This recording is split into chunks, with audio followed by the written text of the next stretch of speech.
I understand the matrix as being trapped in what they call the system, which is having to work to pay off debts just to keep living, and then having to go back to work again to pay off more debts. So for you, is the matrix a mental state in which being an employee or a civil servant, specifically in Spain, is the best option, and not taking risks out there and being a hunter? That he puts food on the table himself and doesn't depend on others to be a provider and is able to protect his family? If you don't work or don't dedicate time to that job, you stop making money, and then you can't have that, in quotes, what they call long-awaited financial freedom. But it's being trapped in a situation that doesn't let you think outside the box and say, damn, anything that depends on someone else is no longer security for me. If you depend on someone else, you never really have that security. We don't know what will happen in life. Freedom isn't about money. Most people think that when they earn more, they won't have financial problems, or that they'll be happier when they have that car. And it's not like that at all.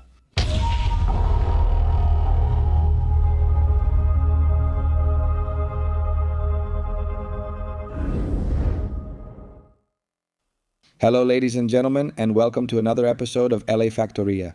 Today we have someone who is going to teach us a series of hacks in the business world to break the matrix. Our guest, Kiko Aguirre. How are you? I'm very well, man. Thank you very much for the invitation. And well, let's see if we can help people change their mindset about what a passive is, essentially. Like a car, which everyone has always told us, a car is the worst investment because it loses value over time. And how can we take advantage of, well, Spain has a lot of negative things in quotes, but it also has many positives, like tourism.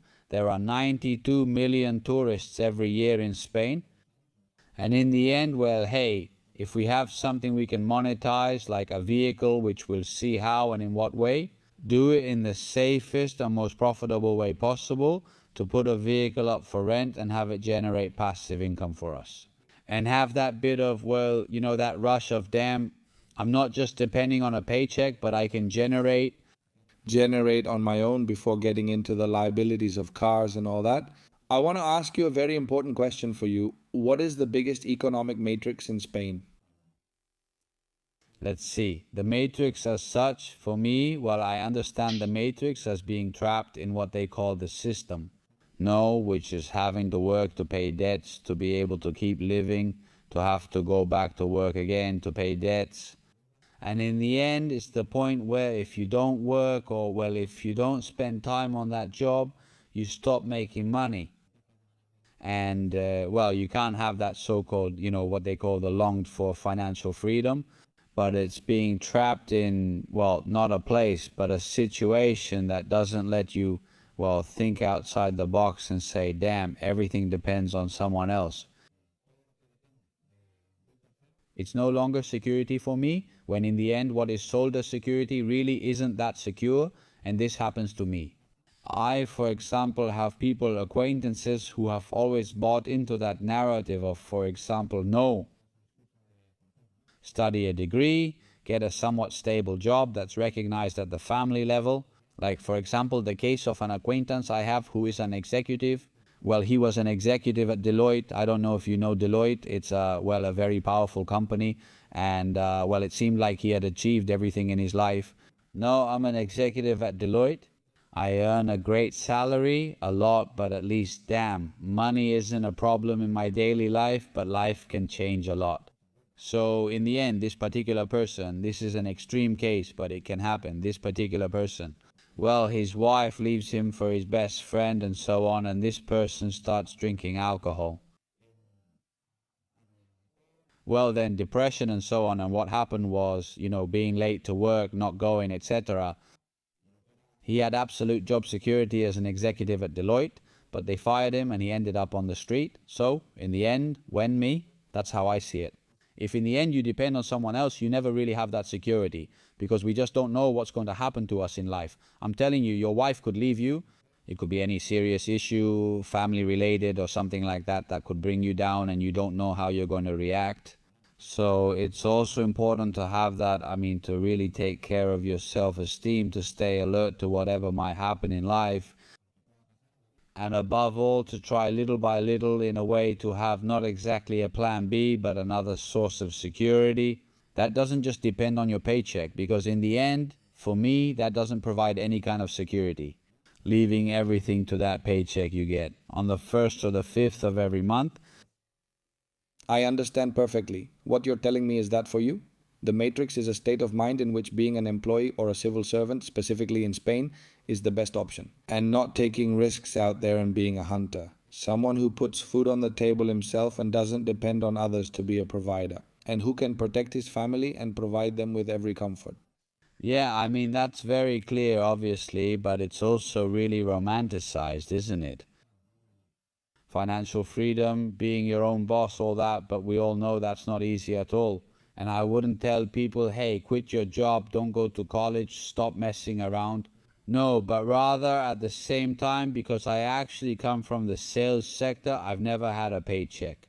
Since I was 18 years old, I started working as a door-to-door salesman, maybe the most hated or the hardest job there is.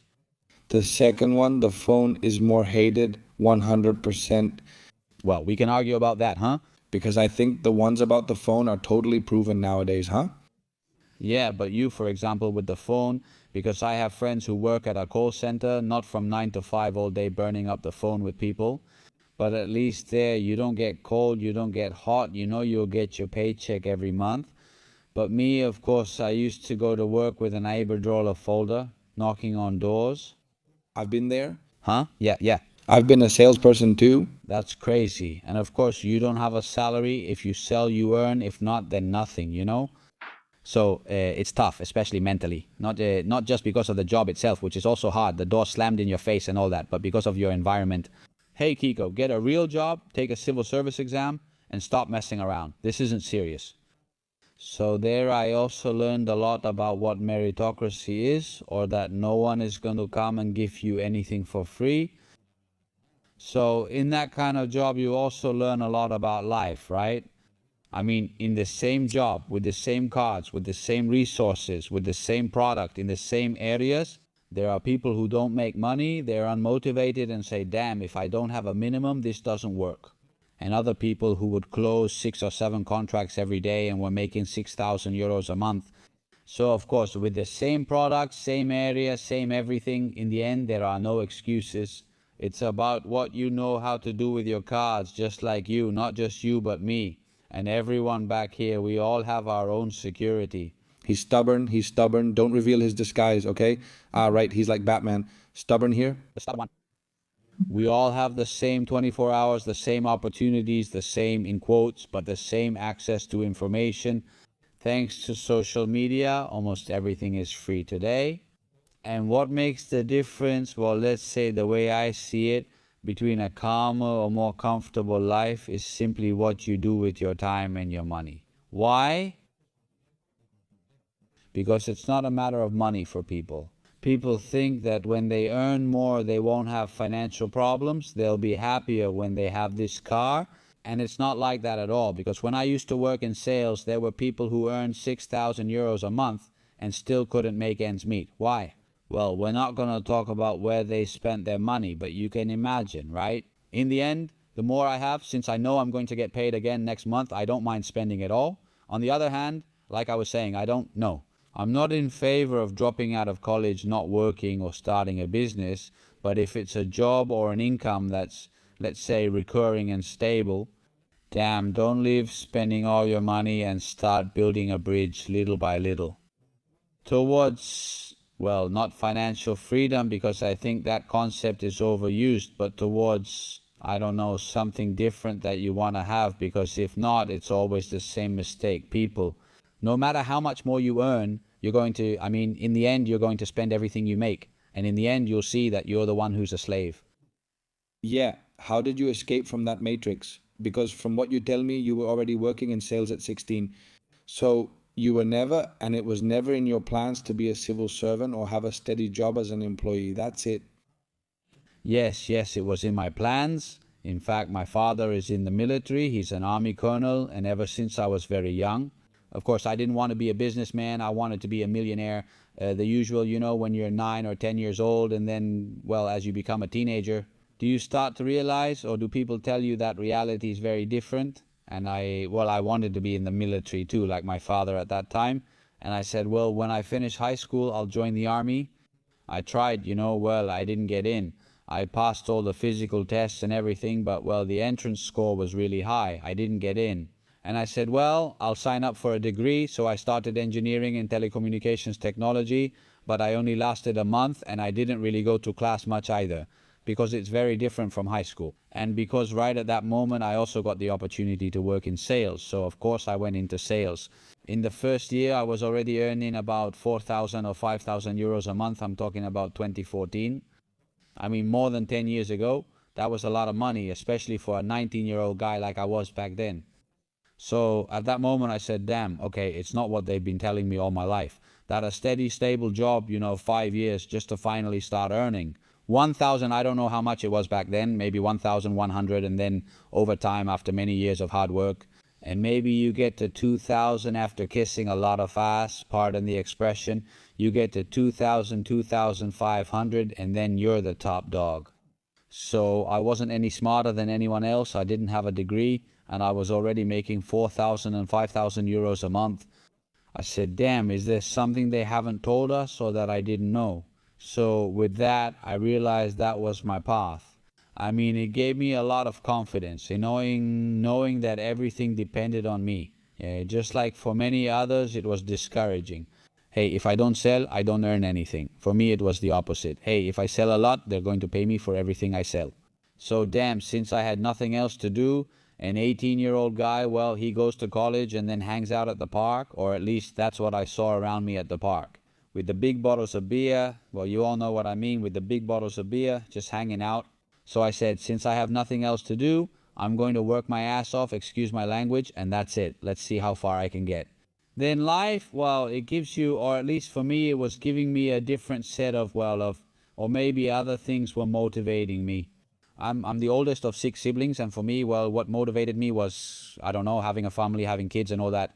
And of course I saw it and thought, damn, yeah, I make a lot of money, but the moment I stop working, there are no sales. No, I don't make any money. So how am I going to make it work? How is this, having a family, not going to work and not making money? I have to find a way to make this possible. So, if you've worked in sales, you'll know that in sales teams, you can be a manager, earn commissions from the team, things like that. So that was my focus for 3 or 4 years as well. I achieved it, but then it wasn't so much what you earned from the team as from your direct sales. So, in the end, I had good billing. I bought myself a Mercedes CLA to improve my image, as a team leader and all that, and also because I wanted to buy a Mercedes, and that's what I was working for. And then the tax office, you know how it is for first-time freelancers, right? They pay you value-added tax, you pay it quarterly, and since it's in your account, you don't really calculate it, right? And then the tax office, I don't know, I ended up owing 3 or 4 quarters of value-added tax. I postponed them, but I didn't pay the extensions. Anyway, the usual tough months you have to go through to learn as well. So the tax office sent me a letter saying that either I paid it wasn't much, 1,800 euros that I owed, or they would seize my Mercedes, which was in my name. It was the only thing I had. I had no house, assets, or property for the tax office to seize, and they gave me a few months. I don't recall the exact deadline. Or if not, they'd seal my car and the government would keep it. And that's when I had a change of mindset and said, man, this just isn't working for me, man. With all the work I do as a salesman, I was having some bad months. From 1,800, 1,900, which might seem like a lot, but when you're self-employed, it's 1,800, 1,900 minus value-added tax, minus the accountant, minus income tax. Gas, food, you pay for all of that yourself, plus the debts you have, car payments, in this case, the car payment, plus deferred payments, and so on. And back then, my cousin told me that he had gotten a car lease through an app and that he would rent it out on weekends. And with what he made from renting it out on the weekends, he paid the lease payment and basically drove a car for free. I said, damn, man, I'm scared, but I want to try it and see how it goes. Damn, if this is true, I'm going to put my car on these platforms and see if it makes me some money, because I didn't have any other option. I was in, let's say, an emergency situation because they were going to take my car and I had to find a way to make more money. So I put my car on Movens, which is a peer-to-peer car rental platform. Obviously, I was really scared. Damn, it's a Mercedes. It's an expensive car. Well, expensive, but for me back then it was a car. Of course, it had taken me a lot of hard work, but the desire was stronger. I mean, it was stronger. It was the feeling of, damn, if I don't do it, I already know what's coming for me. So, damn, I have to take that risk. And, well, I put it up for rent. I got my first booking there. It was for 3 days, 40 euros. It wasn't much because I set it really cheap at first so I could get my first bookings. And that's it. The person came, rented the car from me. We took some pictures. That night I barely slept at all because I was super nervous. The usual, you know, like they're going to steal my car, crash it, or leave it without gas. And when the rental ended, well, what I didn't expect happened. He returned it with more gas, cleaner than when I gave it to him, and a few minutes before the rental was over. So I said, damn, I just made 40-something euros this weekend while staying at home without doing practically anything. And it completely changed my way of seeing things. So you saw the business model and you said, yeah, damn. That was like the awakening, right? Of Kiko Aguirre. That was the absolute awakening. Because right at that moment, it just so happened that... But really cheap. I mean, it was a bargain. The guy got it, a Celia for 40 euros the whole weekend. Yeah. 44 euros, I don't remember, but it's because you really set the price you want. So, of course, I said, well, I don't really know how this works. I'm going to set it cheap because I don't have any reviews. I want to get my first rentals, start out, get going, see how it goes. And yes, at that moment, I was reading the book Rich Dad, Poor Dad. Well, all of us, or practically all of us here, I assume we know it, which is, well, invest in assets that generate passive income and not in liabilities that take money from you every month. So, of course, what I had been told was that a car was an expense, that it was a bad investment, that it depreciates over time, that it's a liability, that it's a whim. But that day it was generating income for me. So I said, damn. Well, whether a car is a liability depends on how you use it. It's like everything, right? In the end, a motorcycle is a liability. It depends on how, because there are motorcycle rental companies. A camper van is a liability. It depends on how, because there are businesses that rent out campers, so they make money from it. And from there, I started renting out my car. There were weeks when I had to take the subway to work because I had a rental. And from then on, I really started raising prices and so on. And maybe in a week, I could make 300 euros renting out a Mercedes. It might not seem like much, but for me at that time, it was a lot of money. And I said, damn, look, I don't mind. It's not beneath me to take the subway to work. Back then, I lived in Alcalá de Henares. And I went to Madrid almost every day to the area to meet with salespeople and so on. And I said, I don't mind taking the subway to work. It's not beneath me. But in return, I'm making 300 euros in a week. Because if I don't, I'm not going to get out of where I am. So at that moment, I got another rental. I mean, besides my car, which I bought but was paying in installments, I got a rental for a Fiat 500, which I was paying for. I don't remember. I think it was 250 a month. And I said, well, hey, while I have one rented out, I'll use this one for work and switch between them. And when this one isn't rented, I'll rent out the other one and so on. Until, well, logically, I ended up in a situation where there were weeks when both were rented out and I still had to go to work by metro. But there came a point when, with just 2 vehicles, I was making 900, 1,100 a month. And by knocking on doors, I was making 1,800. So I said, damn, it was a feeling truly transformative. I mean, I remember it very well, being in bed with my partner, looking at the ceiling and saying, damn, can you imagine one day not having to go to work and living off the rentals, dedicating ourselves to this, not having to knock on doors, putting up with people slamming doors in your face, calling you a scammer, a con artist, saying they're going to call the police. Yeah, that was our day to day. So, well, now we upload videos to social media and we get, well, a comment from some hater. You know, you say, well, I've had doors slammed in my face and the police have investigated me, checked my identification because they thought I was a scammer knocking on doors.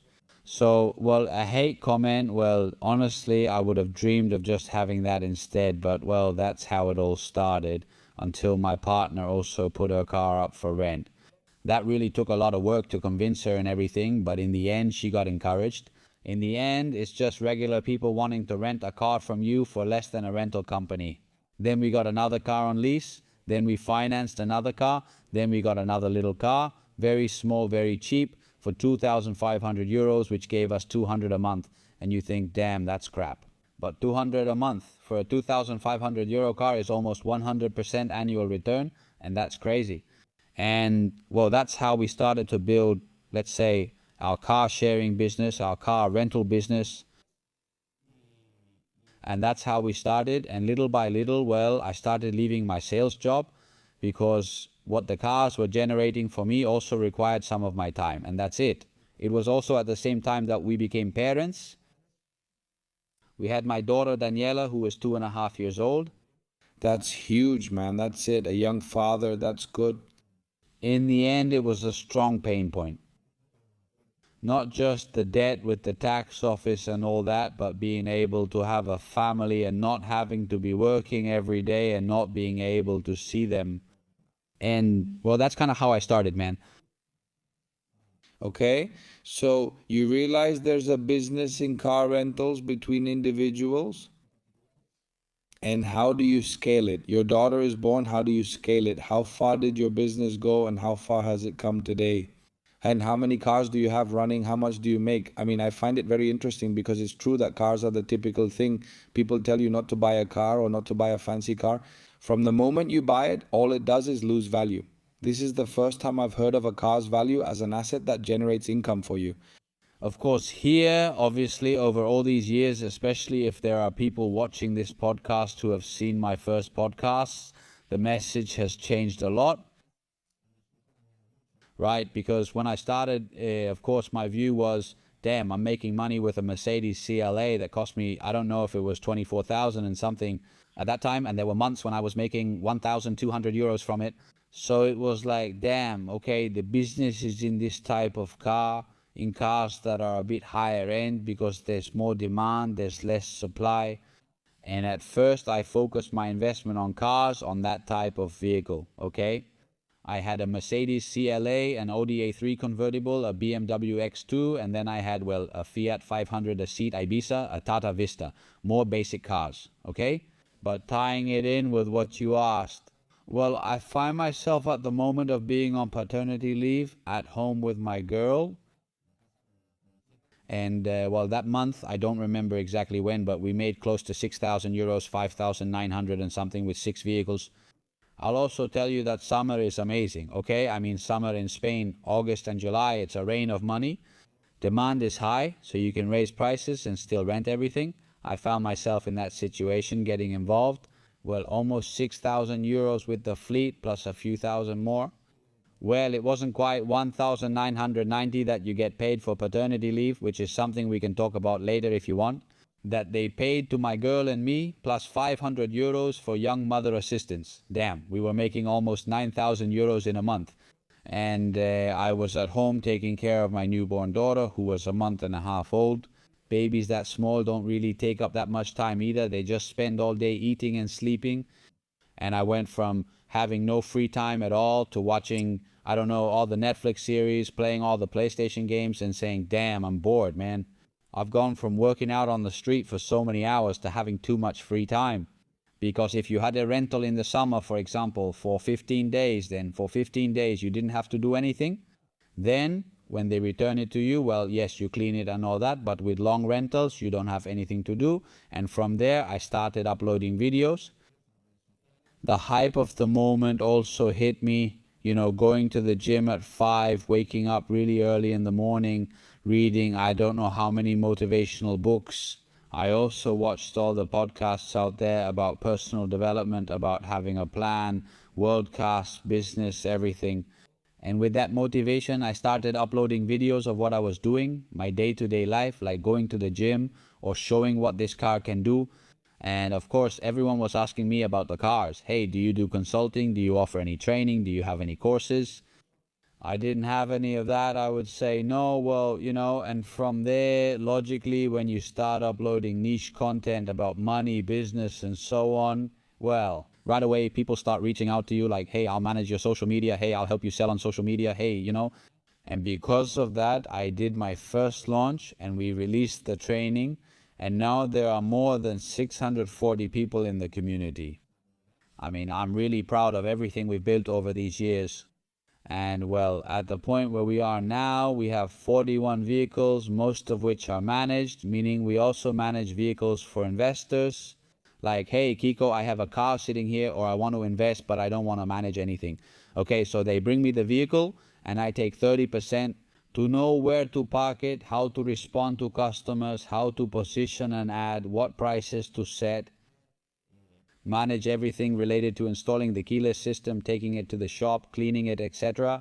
Now I have a team of 4 people, and the investors get 70% without doing anything, okay? It's true that now I have, in quotes, paused my management service. I no longer take cars. Now investors want to bring them to me. I delegate them to people from my team and my company, since there are a lot of trained people to make a profit from a vehicle, mainly because of the lack of a team. I mean, I have 4 people, but getting a team that knows how to work, that works well, and that is loyal and so on, is very complicated. Yes, it is. You know it firsthand then. Yes. One question. Earlier you said that a car can give you a 30% annual return, right? Do you have that measured in what way? I mean, how is that possible? Okay, this is also super important to know that it's not just any car. I mean, it's true that almost any car has demand, okay? I mean, anything you post on AmoBenz or Get Around, if you're in a fairly big city, Madrid, Barcelona, Valencia, Malaga, Seville, Zaragoza, Bilbao, or Palma de Mallorca, okay, so really big cities. Anything you post is going to have demand and will get rented. Obviously, there are a series of parameters so it ranks higher, right?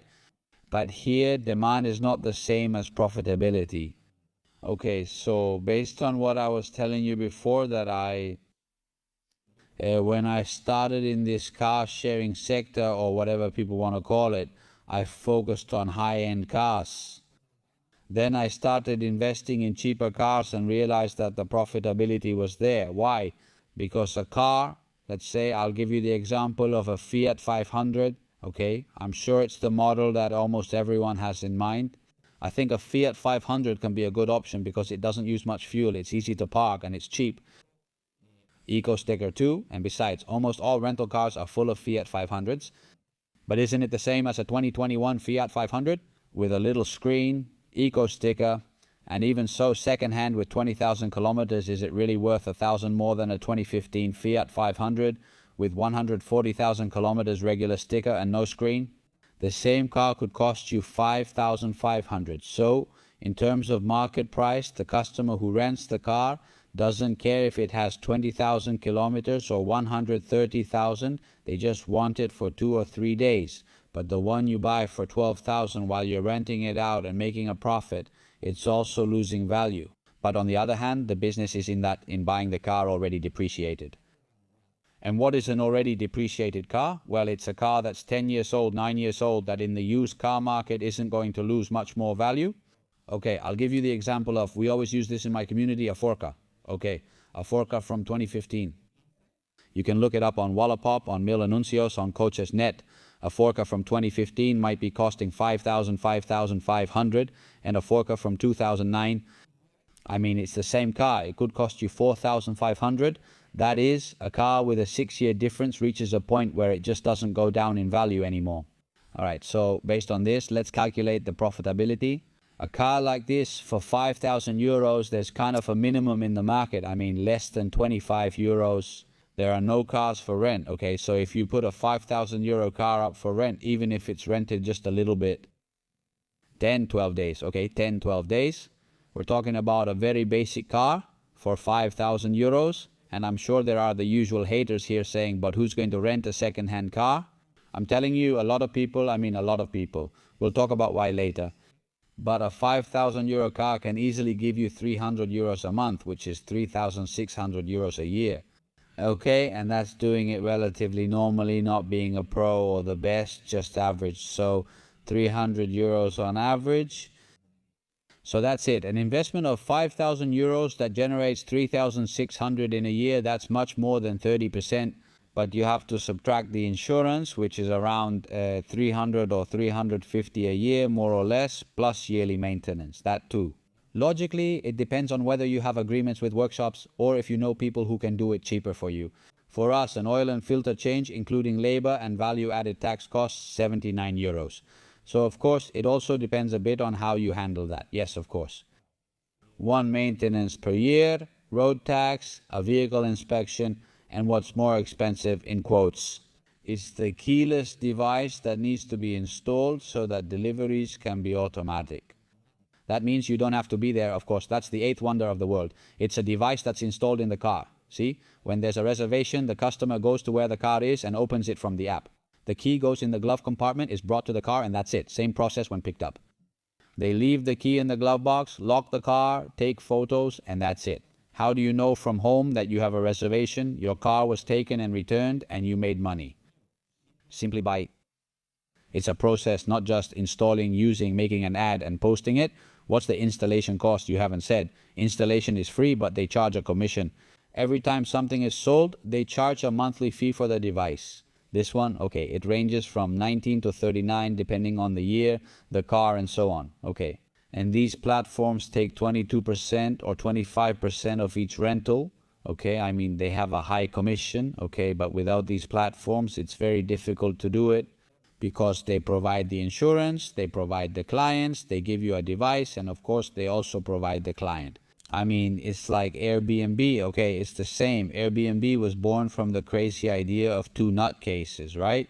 They say, hey, if you have a free room, rent it out and get like $50, $60 a night and so on. So, of course, when this idea of Airbnb comes up, people say, but how am I going to rent out my house just to make a few bucks after everything it cost me with the mortgage, with all this and that? But on the other hand, there's the investor side that says, damn, I'm not just going to rent out my house, I'm going to buy a property exclusively to rent it out and make a profit. In quotes, from the whole pie that is tourism in Spain, in Miami, in New York. No, the big hotel chains are taking it all, and I, as a small individual, can take advantage of a part of that tourism and that market. So it turns into madness, right? Also, we all know there are multi-million-dollar businesses around Airbnb vacation rentals. There are very large companies that have a lot of properties on Airbnb. Well, this is the same. I mean, and the app is exactly the same. I mean, there's a map where you can see where the cars are, the price of the car, you select the days, the hours, there's a discount for more days, etc. So it's the same as Airbnb, but applied to cars. And the good thing in this sense is that the barrier to entry is minimal. I mean, you can put in cars worth 5,000 euros, and besides, in general, the bank finances 100% of the vehicles. That is, you can even start without having any savings, so to speak. In fact, that's how I started. I bought my Mercedes and I didn't have any savings, but I had good provable revenue, so they financed the car for me 100%. I paid an installment, and with the rentals, I paid the installment and still had money left over. So I was earning a cash flow. I mean, this is like if in the real estate sector they told you, hey, Jota, I'll give you all the mortgages you want at 100%. You think and say, damn, this is free money, so I buy the property, rent it out, generate a cash flow, and that's it. And I haven't put any money out of my own pocket. The property gets paid off with the rent, and that's it. So, well, in summary, that's kind of how everything works. That is, before you even started doing training, you were already generating a high income, right? Because for me, the problem wasn't about that. It depends, because 6,000 a month is considered high. There are people who might not think so, and others who do. Be honest, how much is your revenue outside of the training? Just from your cars? Just from my cars? The revenue varies a lot because in August and July you can make 13,000 euros, and in the slower months a little over 6,000, 7,000, 8,000. So that's the kind of revenue you get from a large fleet of vehicles leveraging platforms. Okay?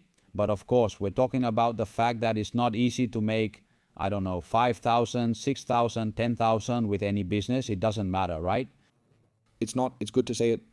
I mean, what I'm trying to say is I have my own training, right? But there are people who sell real estate investment courses. For example, how many apartments do you need to have to make 10,000 euros a month with properties? A lot, right? Amazon training, e-commerce, anything, YouTube automation is just not easy. Making money, nobody said it was easy. But well, that's what it's about, trying, finding other ways. But is it true that, for example, if I get a car and I put it there and I follow your instructions, your guarantee is a 30% return on that vehicle. If you pick a car randomly, no. Okay, we tell you to see. You have to get a car in this range, at this price, this type of vehicle, and be in these cities. Okay? That is, I have an Audi A5 convertible and I live in Badajoz. Well, I can't guarantee you anything there. Okay, because I know it's a city that doesn't have the same pool as Valencia, Seville, Malaga, etc. Okay, but that's what I'm telling you, Jota, that 30% is ridiculously easy to get with a vehicle. I mean, think about it. For an average investor, what's considered a very high return? About 10% per year, 10%. A yearly return like that is awesome. That's my fund. The S&P 500 is at about 10-12%. Yeah, we can talk about more investments, right?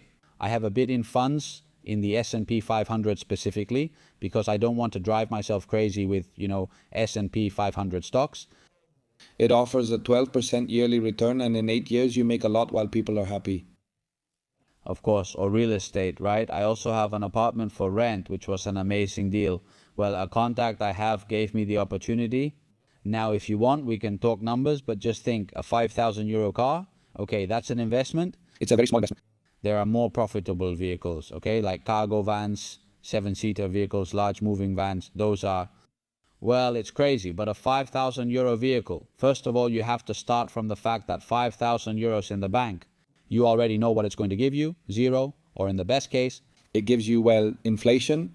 Or in the best case, a Sabadel's interest-bearing account, Tres Republic, whatever, which gives you 1.7, which isn't real because inflation is higher. Starting from that point, if you buy a car for 5,000 euros, making 10% a year means 500 euros a year, 500 euros a year, 500 euros a year. That's already amazing. Well, 10% is 500 euros a year.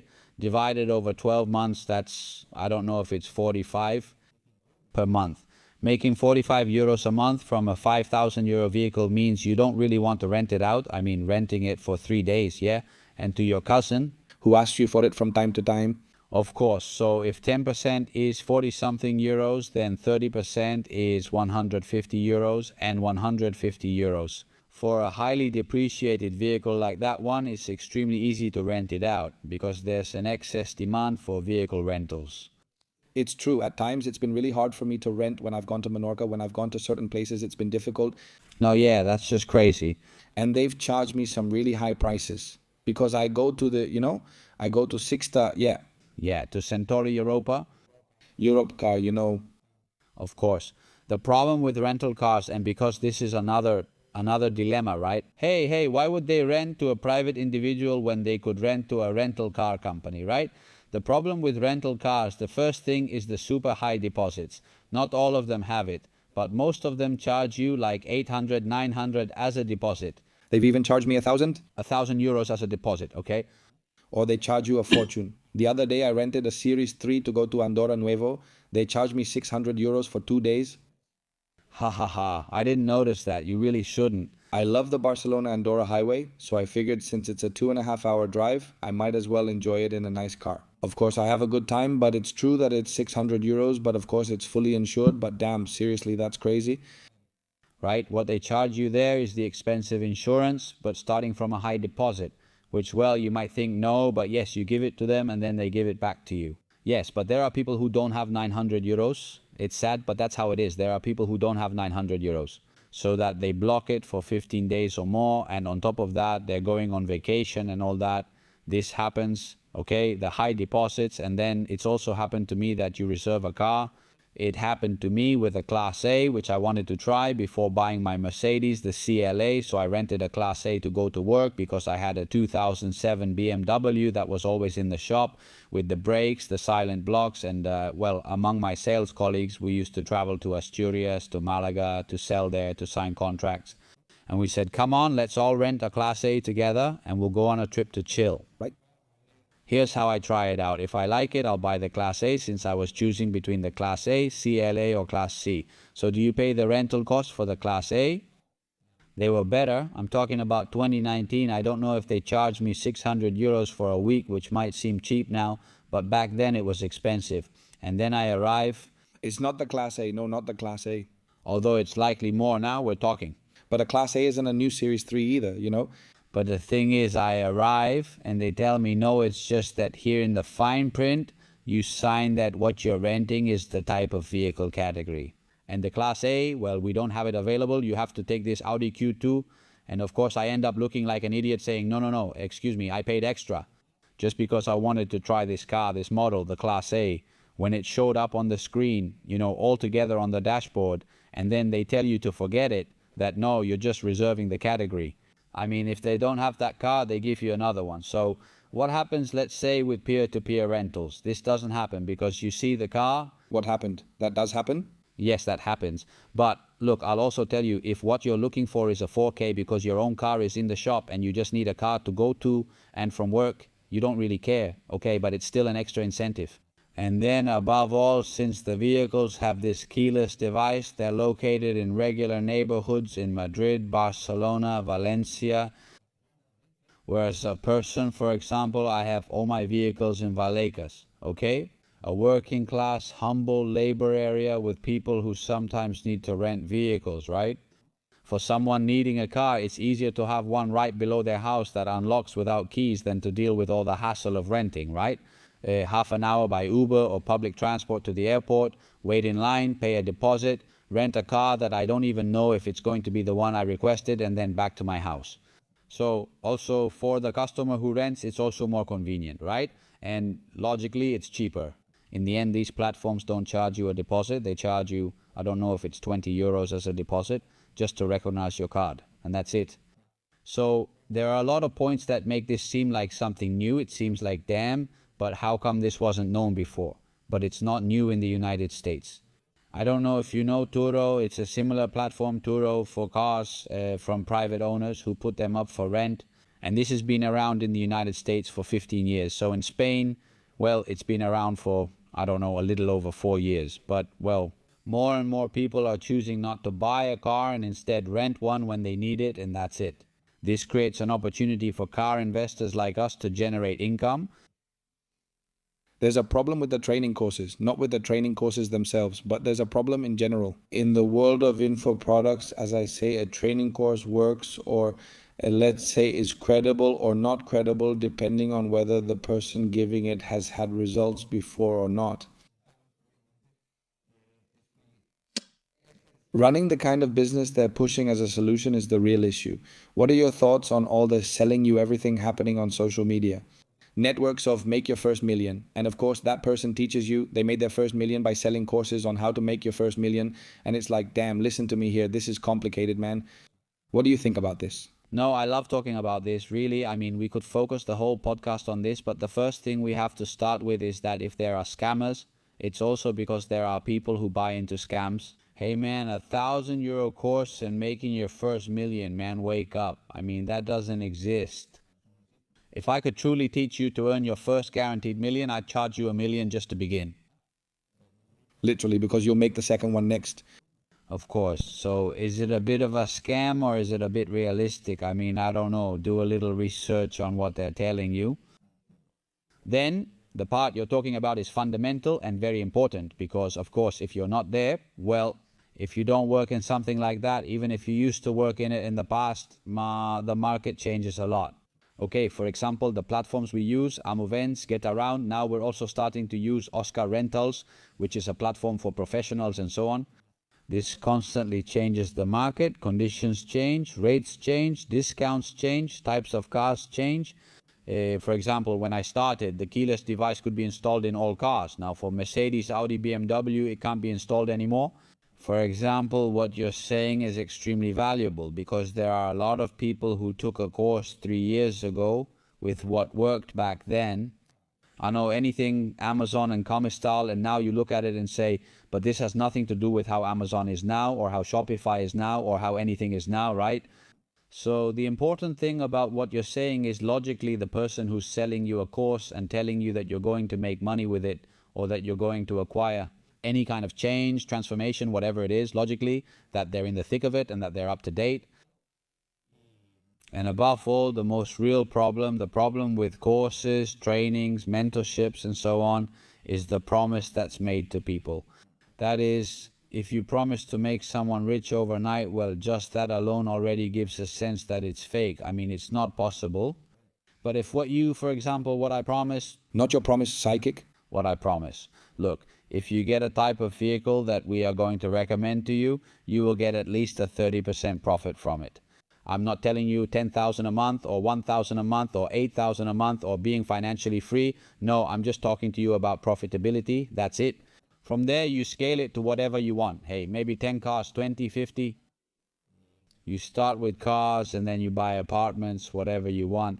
But we have the know-how, the knowledge, which isn't very hard either. But above all, you have to know where not to mess up. That's choosing the right car, not getting scammed when buying a used vehicle, which is super common. Hidden defects, right, Boru? That's super common, isn't it? And well, that's the promise, not just what we make, but all the promises you see of good. I'm sharing my personal experience. Of course, everyone is free to think what they want, but earn your first 10,000 euros a month, earn your first 20k, 50k. There's no guarantee of guaranteeing that to anyone. It's like, for example, I teach you how to make a living. For example, you take a course, I teach you how to make a living from a podcast on YouTube. Of course, it's impossible to guarantee that to everyone. Why? Because of what you were talking about, right? I had that feeling when I started doing this. Like, okay, it worked for me, but I don't know if this is going to work for other people. So just because it worked for me doesn't mean it's going to work for everyone. So my sister got a car, my brother-in-law got another one, my brother got another one, and well, did you get your circle to try it out? Yes, but because, damn, they were seeing it like, look, this is what I'm earning, this and that, damn, it's awesome. And I saw that it was working for them too, that it worked. It's, well, a minimum profitability of more than 30%.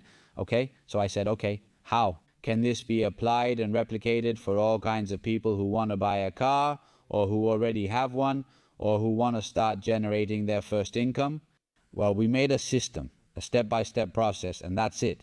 And it's not like you're going to make a 100% profit, although there are cases of people who have done it. But you can't sell it as if this is going to happen to you. To you, that happens to everyone, you know? But a 30%, which with numbers we've seen is extremely easy. Well, that, yes. A problem that I see too, I've already told you the problem I see with the info product, especially with those who sell info products. Now I'm going to tell you the problem I see in society. It's true nowadays, I don't know if you think the same, that when you spend 100,000 euros on a private university for 4 years and people don't pass, they don't even finish the course, people don't go and say to the university, have you scammed me? On the other hand, when someone buys an info product, they don't apply anything, they don't attend the classes, they don't even know what's going on, and then they say, this is useless, this is a scam. Are you kidding me? Look, that's how it is, and I'm a bit embarrassed, but it's happened to me. I've paid for courses and trainings with a lot of excitement, and then I've only watched the first 2, 3, or 4 videos. For example, it happened to me with the Amazon thing. Of course, you see online, damn, $10,000 a month with Amazon from home making money while you sleep. It's an amazing promise, and you say, damn, I want that in my life. Is it possible? Yes, it's possible, but of course, then you realize you need an initial investment. So I pay for the training, I start watching it. To make your first 1,000 euros, you have to invest 5,000 in stock, reinvest for 6 months and all that. And I said, damn, I don't have those 5,000 for stock. So I kind of left it aside for a while. It wasn't a scam, no, it's just that I said, okay, this isn't what I thought it was and this isn't for me. Then another course I paid for, also about betting arbitrage. Okay, I've never placed a bet in my life. But there was a course from some people who taught you how to take advantage of the initial bonuses from betting sites, combine them across many betting sites, and make some money that way, right? And I thought, damn, this seems interesting. And their promise was to make 300 or 400 extra a month, and I was like, all right, that's awesome. But then I saw that I had to sign up for all these sites, wait a week for them to verify me. I don't know how many accounts and all that, and I thought I'll do it later since I've already paid for it. I'll do it when I have time, and it's happened to me before that I pay for courses and end up not doing them. But this is what we were talking about before, right? Both in university, in life, and in school. The history or math teacher gives the same information to everyone, and there are students who get a 10, others a 5, and others a 0. The information is the same, but it also depends a bit on the hunger, the motivation, and the attitude that a person brings. That is just by watching some videos or attending some classes or talking to someone who gives you the secret recipe for success. If you don't do anything, there won't be any real change in your life. Has it ever happened in your training that someone, give me both cases from your training, someone who said, damn, this guy has done really well, even extremely well, and another says, damn man, you inspired me, but then you see he hasn't acted on it? Yes, well, more than inspired. These are people who come in with certain expectations and then realize, hey, not everything is done here, you have to get to work. And you might say, it's not what I expected. Well, that's what we're talking about, right? So logically, I have people who have paid for my training, have watched the videos, have attended the classes, have come to my in-person sessions. They've taken the time to look for car models, to go see them, To buy them?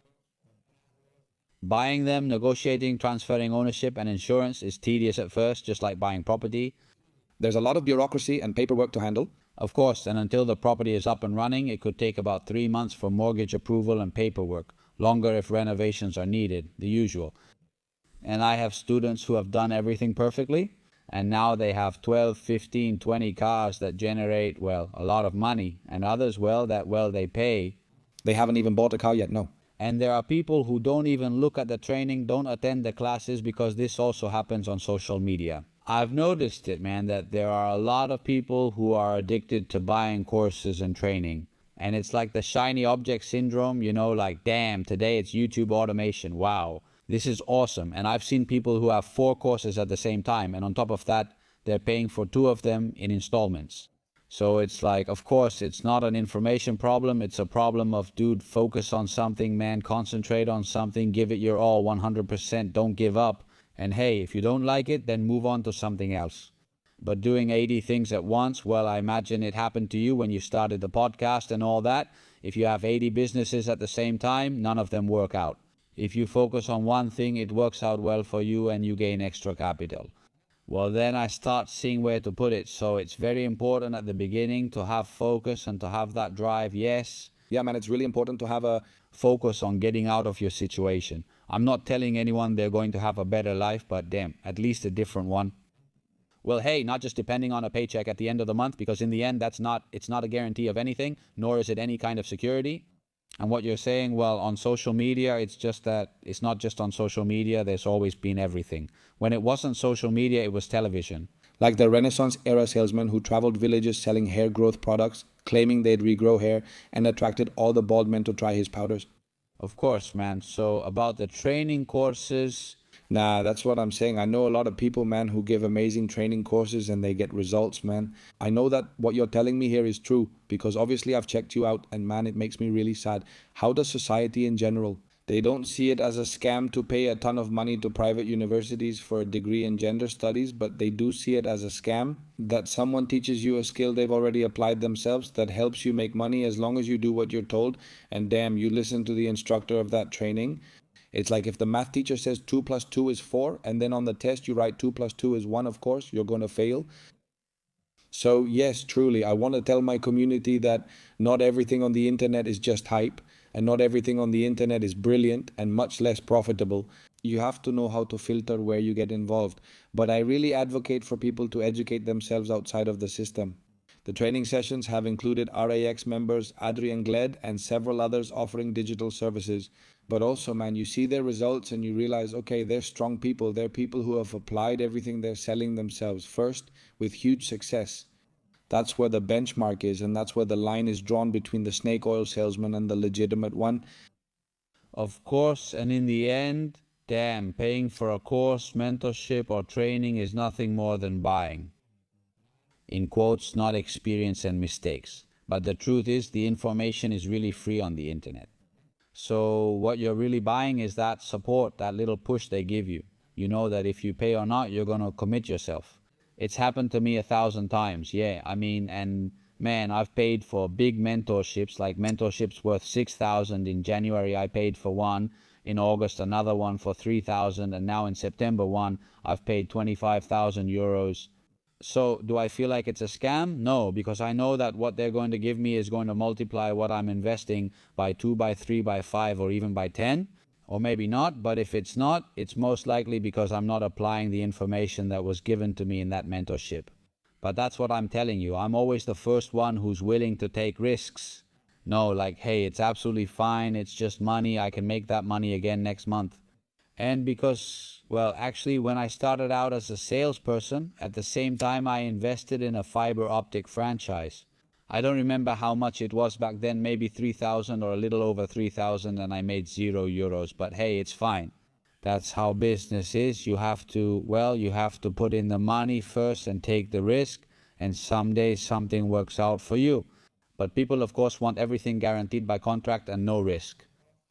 That's why I feel like telling people that it's not going to work. I mean, it's not possible because money, I mean, whoever sells you, that becoming a millionaire is easy. It's not easy. Not even making 5,000 a month is easy. It's actually very hard to make money. If it were easy, well, hey, everyone would do it. Now, investing in,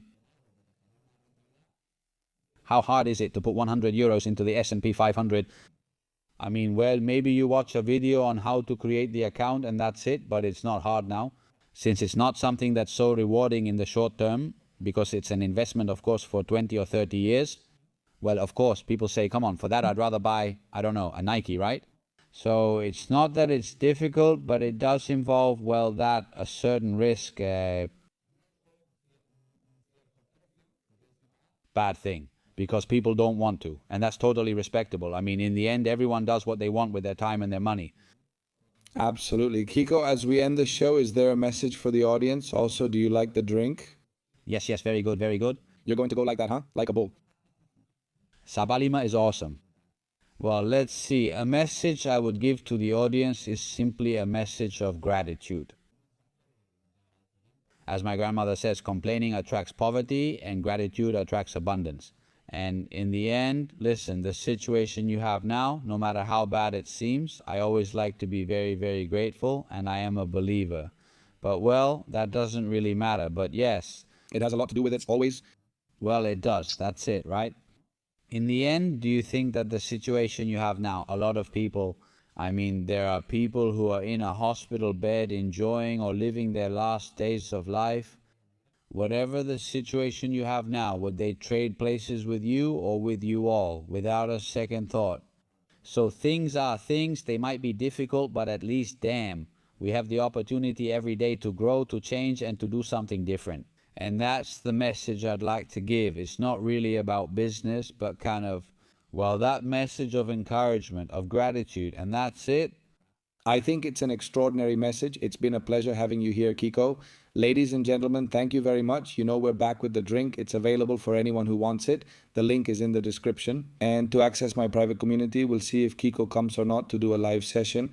Inside my private community, we'll talk about it calmly now. Just so you know, inside my community, you'll find talks from experts in different businesses. I myself do 2 live sessions a month. We have a ton of posts, a ton of studies, a ton of information, a ton of ebooks, so you can grow as a singer, reach your maximum potential, which is the goal for which every human being is here. I don't believe in coincidence. I believe in the causality of our existence. So it's a pleasure, and I'll see you in the next episode of LA Factoria. Bye.